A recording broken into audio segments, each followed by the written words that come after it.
Thank God for house prices, Sid. They're still rising. In 6 months I'll be a millionaire.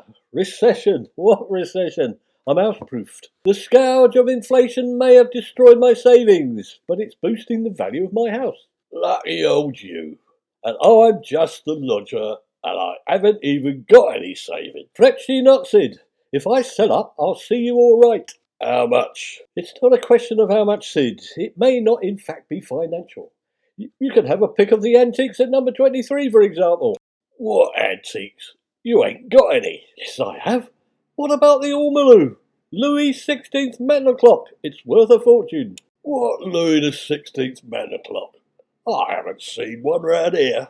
Yes, you have. It's right behind you on the mantelpiece. Wait a minute, it's gone. It's been stolen. Did you take it? Don't get your wife fronts in a whirl. I just took it down to pawnbrokers to find out how much it was worth. For insurance purposes, you understand.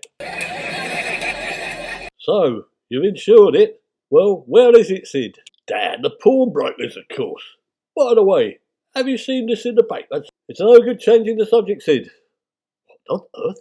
Boris's moving to East Sheen? He can't be. That's good news, isn't it? No, it is not. House prices will plummet. People won't want to move here in case they have to fist bump him or he starts talking Greek or something.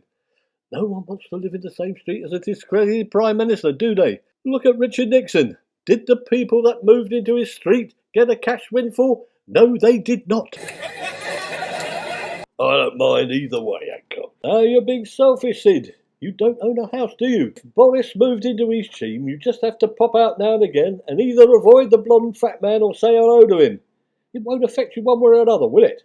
I could lose thousands. Well, it won't be anywhere around here, will it? I expect you'll be moving into one of the new mansions on the other side of town. Oh, I'm sorry. You're in the know, are you, Sid? Of course, I know you have connections. So Boris has told you, has he?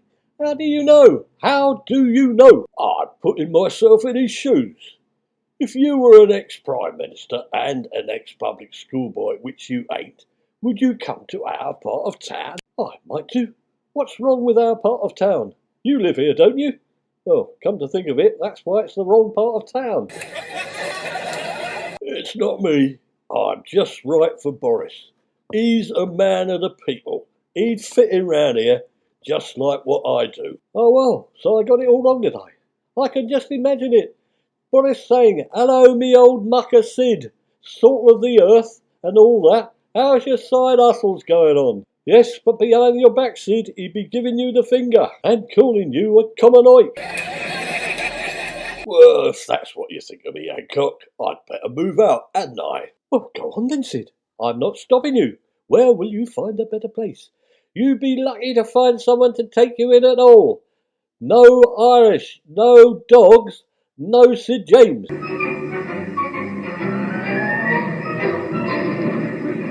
Here, look in the East Sheen Gazette.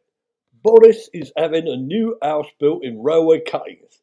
I told you so. It's modelled on Nicholas Van Hoogstraten's mansion in Sussex. It's fake news. How can he build a mansion in railway cuttings? There's no room. It's a cul-de-sac after all. At the end of the road is the flaming railway, isn't it? Well, that's where you're wrong. He's knocking down some of the houses in the road, and South West Railway are letting him have some of their land in the garden. Boris's mansion will be the new last house in the street. That proves I'm right, Sid. Didn't I say Boris wouldn't mind coming to live in our part of town? Didn't I?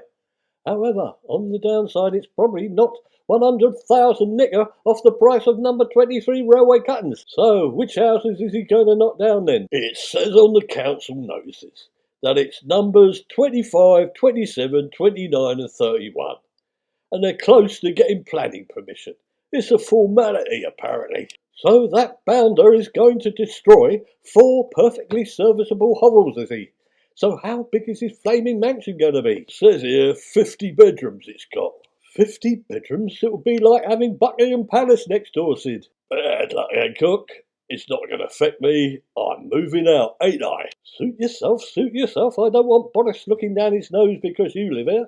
I'm going to contact the locals and we'll get a protest movement going. Boris Extinction Rebellion.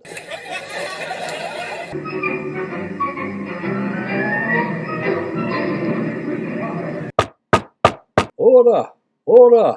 Right, welcome everyone. This is the inaugural meeting of the Stop Boris campaign group. He's planning on ruining his team like he's ruined the country. Didn't he know it was about Boris? I thought it was about the new luxury food bank in the village. Bear off, you loser. You make wait. Everyone's gone.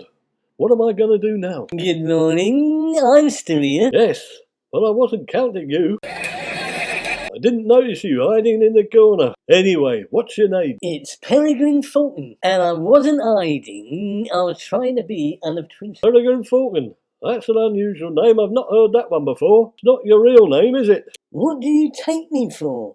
Of course it is. It's just that I thought you might be one of Boris's mates come to spy on us. He's got a lot of toffee-nosed friends called things like that. No, stop messing about. So how are we going to stop Boris then? He can talk the hind legs off a donkey, he can. In fact, he's more a silly ass, isn't he? Yes, very good. I'll remember that one. I was hoping you might have some ideas yourself. Yes, I've got loads. Why not glue yourself to the road and block railway cuttings? So how am I supposed to get home? I don't know. I hadn't thought of that. You could glue yourself to your own front door. How about that then? Or why not make out that someone really famous lived at numbers 25 or 27 railway cuttings, so the council put a preservation order on it and Boris can't knock it down? What?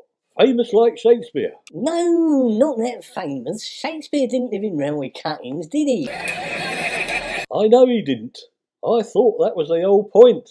So who do you suggest? J.K. Rowling? No, of course not. She's still alive, ain't she? How about someone you've never heard of, like the Roman general Cincinnatus? So what you really meant was someone who isn't famous at all. Cincinnatus? Never heard of him.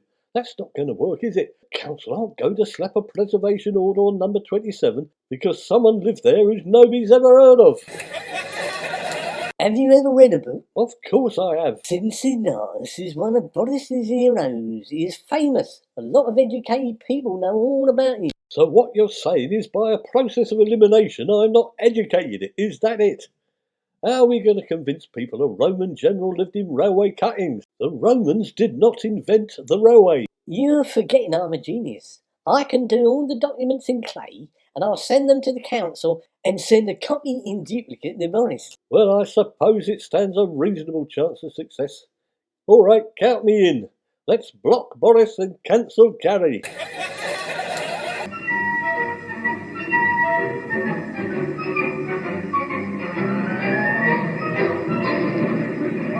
Hello, Hancock. What are you doing here, Sid? I thought you'd moved on to better things. It's not good enough for you round here, eh? I have moved on to better things, Hancock. I live at number 27 railway cuttings now. That's 4 higher. Yes, nice try, Sid, but number 27 is being knocked down by Boris of all people. But we're getting a preservation order put on it, so keep your whacking great Roman nose out of it. How can I do that? Boris has just invited me to live there. I'm his new Ukrainian refugee. All the best people like Gary Lineker have got one. You haven't been anywhere near Ukraine, Sid James. Quid pro quo, you are not a Ukrainian refugee, unless they've shifted Bow Bells there.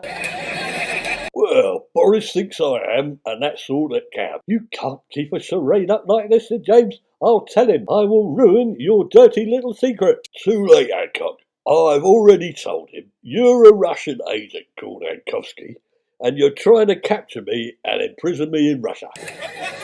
Good morning. I told the council that number 27 is the former home of the Roman general Cincinnatus. They weren't half pleased. Nice try, you two, but the East Cheam Council are not stupid enough to believe that, are they? Well, if Boris is stupid enough to believe you're a Ukrainian refugee, I don't see why not.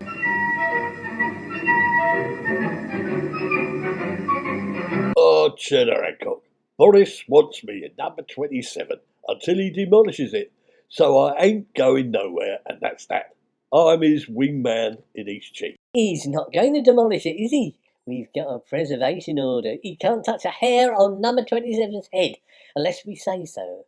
It's going to be part of East Cheam's Roman Week. The Romans didn't get this far, did they? They stopped at Harry Seacombe's house. next to the cricket ground. I've heard enough. I'll tell the council you're both frauds.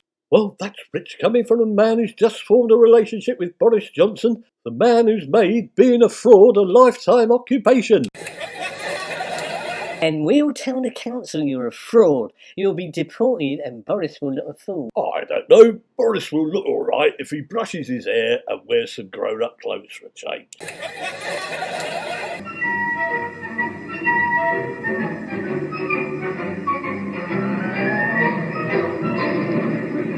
At this letter carry, the Jobsworths at Eastcheap Council are trying to sabotage our wonderful new home, the best new home anywhere in the world.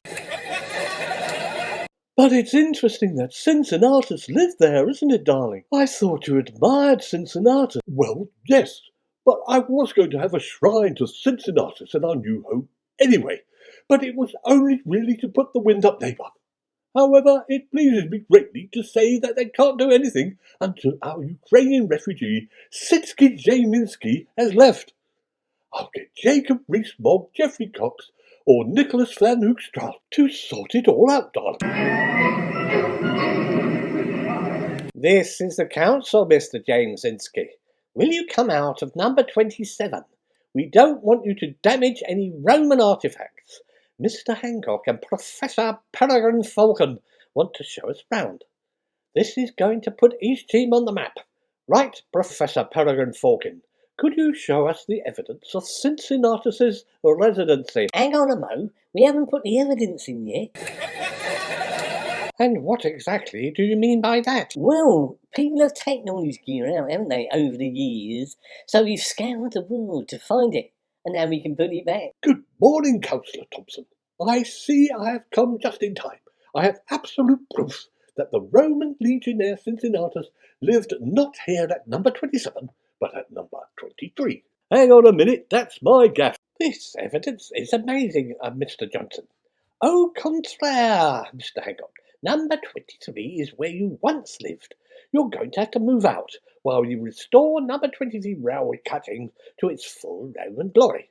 Thank you, Mr. Johnson. Most grateful you arrived just in time to avoid a terrible mistake. Glad to be of some assistance, Councillor, and I've got some of Cincinnatus's gold wallpaper you could have.